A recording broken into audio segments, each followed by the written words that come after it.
Hi,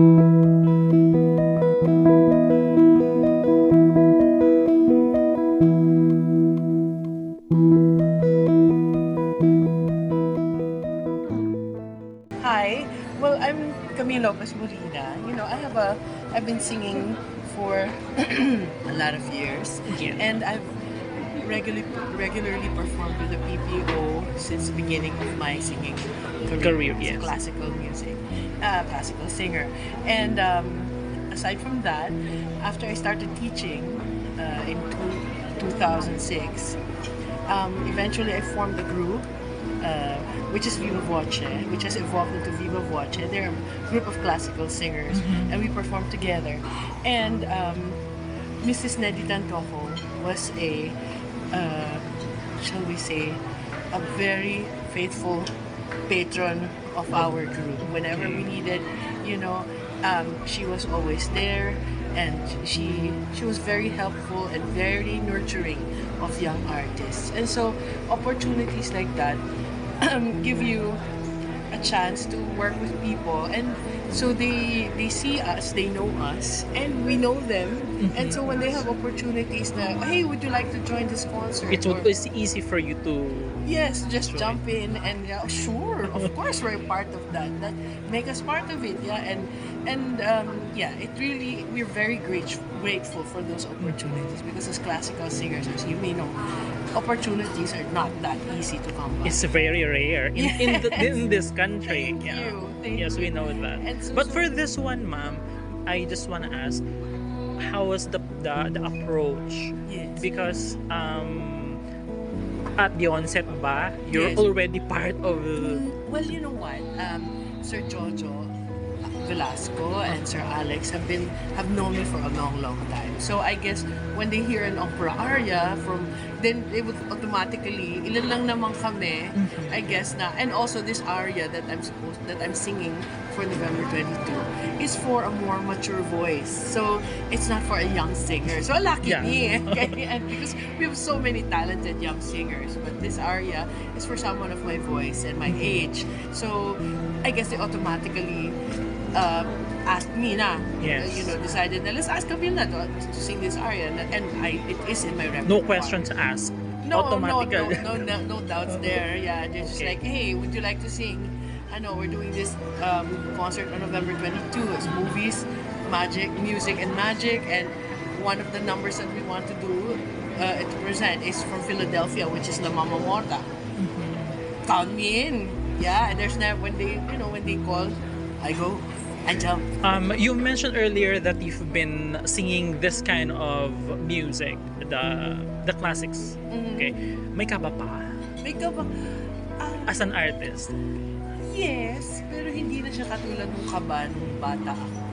I guess experience teaches you how to be calm. You know Yes, yourself when you're better. young, there's a pressure and then there's kaba and Correct. everything. Yes, Performing in a large audience. Diba? But as you age, Yes. kumusta na po? Yan. Ay, ngayon, ang nakakatakot lang, of course, is my voice is different. My body is different. So, I have to be smarter. Okay. Hindi na madadala nung emotion. Like, nung pagbata ka, medyo masama pakiramdam, ay, wala, bibigay ko na lahat yan, okay na. Kaya, pero now that I'm older, I have to be smarter. So, I have to take care of myself more, which I'm very bad at. But, disiplina ba? But other than that, it's music that I love, and that makes it a lot easier. Okay. So, I don't have to force myself to deal with the music. The music is the easy part because pantasyada ako, so I love opera. Yung costume, scenery, orchestra. So that's easy for me to get into. What's harder is the actual work on the voice. Matanong ko lang, paano kayo napunta dito sa genre na to? Because this is not the usual thing in the Philippines. They love K-pop, they love pop, they love anything but classic. Oo. Why classic? Good question. Well, you know what? I was lucky. Again, I was born in 1970. Now, my parents, my mom was a pianist, and my dad loved to sing, and they were both members of the opera chorus of the Oh, Philippines. that's why. Now, Okay. when was CCP established? 68, 69? Yes. Okay. then ang dami pang productions. So, since they were members of the Opera Chorus of the Philippines, tuwing may opera sa CCP, kasali sila, kasali pag kailangan ng bata, kasali mga anak nila. So, that was us. So, maliit pa ako. Sanay na. Oo, sanay akong nakikinig ng opera. I was lucky that way. So, to me, it was never boring. It was always shocks. Ang saya, may costume, may orchestra. It was a live, living thing. It's not a, watching from the sidelines. Kaya, I guess that's why it became my passion. And it's the hardest, I guess, compared to the usual genres that we have now, the popular ones.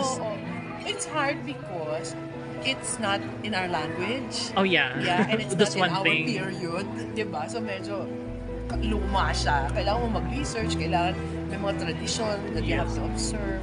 But to me, again, that wasn't strange to me. So but it's been part of you since before, since Tapos, you were a child. Oo, and then sarap dahil alam ko siya, first hand ko siyang na-experience at kinalakihan. I think that makes it for me as a teacher. That's the plus that I have as a voice teacher. Kasi to me, it's not boring. I find it really interesting. And, marami akong mga estudyante na I love.